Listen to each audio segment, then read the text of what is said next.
ओम शांति।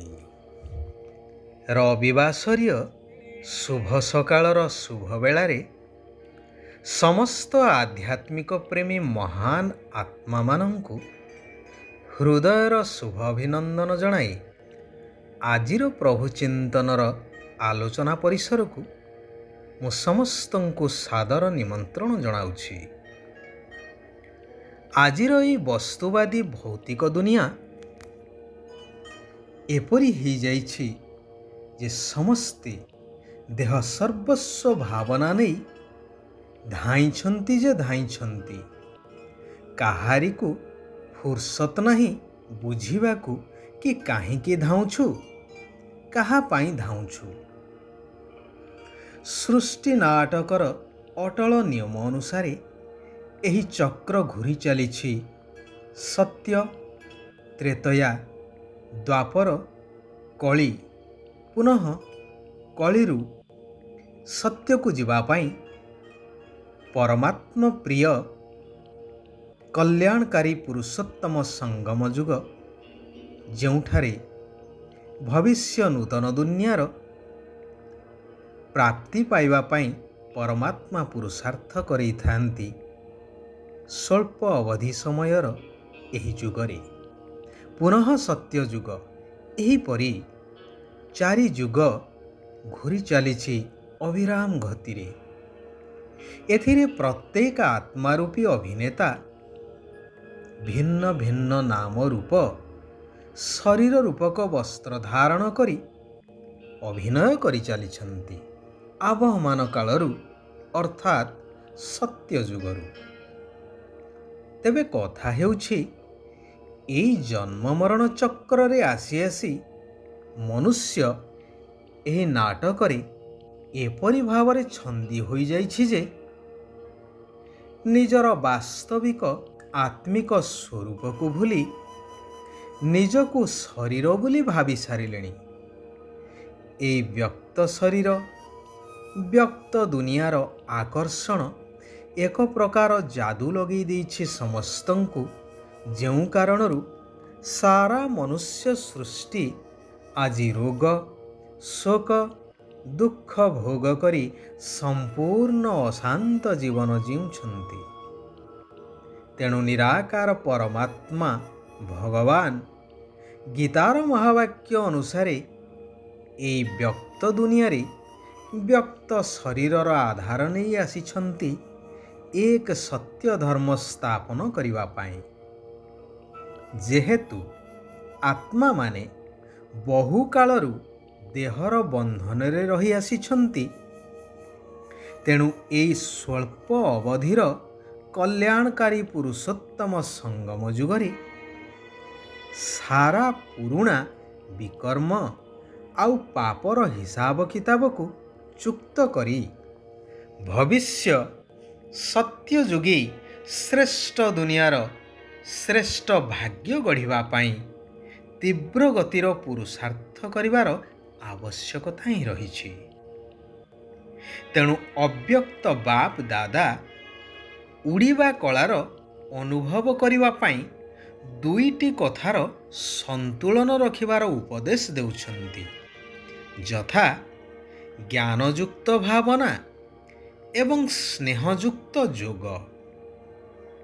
भगवान समस्तंकर उमंग उत्साह को बढ़ाइबा पाई कहउछंती, मु निजर स्नेही तथा भावना मूरत आत्मा एवं ज्ञान स्वरूप जोगी आत्मिक संतान मानंकु देखुछि आउ हर्षित हेउछि।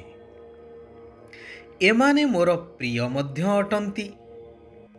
ज्ञान स्वरूप जोगी आत्मा माने निजर शक्ति अनुसारे बाबांकर निकटवर्ती तथा समान होई सर्वशक्तिर अनुभूति रूपी संपत्ति प्राप्त करिथांती। उभय तो प्राप्ति स्वरूप आत्मा अटंती, तेबे उभयंक मध्यरे अंतर रहिछि।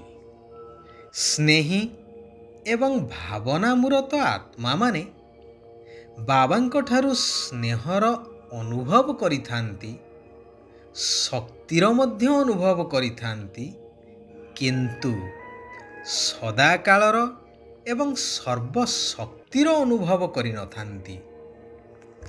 ହେଲେ ଜ୍ଞାନ ସ୍ୱରୂପ ଯୋଗୀ ଆତ୍ମାମାନେ ସର୍ବଦା ସର୍ବଶକ୍ତିର ଅନୁଭୂତି ଦ୍ୱାରା ସହଜରେ ବିଜୟୀ ହେବାର ବିଶେଷ ଅନୁଭବ କରିଥାନ୍ତି।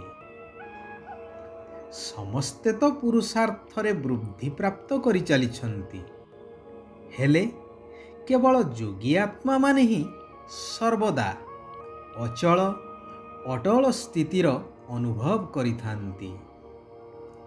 ସ୍ନେହୀ ଆତ୍ମାଙ୍କ ମୁଖରେ ଏବଂ ମନ ଭିତରେ ସର୍ବଦା ବାବା ବାବା ଶବ୍ଦ ରହିବା କାରଣରୁ ସମୟ ଅନୁସାରେ ସେମାନଙ୍କୁ ଈଶ୍ୱର ପିତାଙ୍କର ସହଯୋଗ ପ୍ରାପ୍ତ ହୋଇଥାଏ।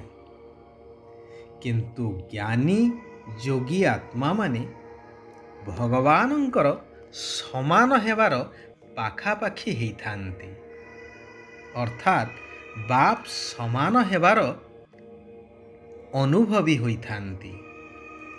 ସେଥିପାଇଁ ଶିବ ବାବା କହୁଛନ୍ତି, ଜ୍ଞାନଯୁକ୍ତ ଭାବନା ଏବଂ ସ୍ନେହ ସମ୍ପନ୍ନ ଯୋଗୀ ଏହି ଦୁଇଟିର ସନ୍ତୁଳନ ରଖ। ଏହା ହିଁ ଉଡ଼ିବାର କଳାର ଅନୁଭବ କରିଥାଏ। ଭଗବାନ କହୁଛନ୍ତି, ତୁମେମାନେ ମୋର ସୌଭାଗ୍ୟଶାଳୀ ଆତ୍ମିକ ସନ୍ତାନ।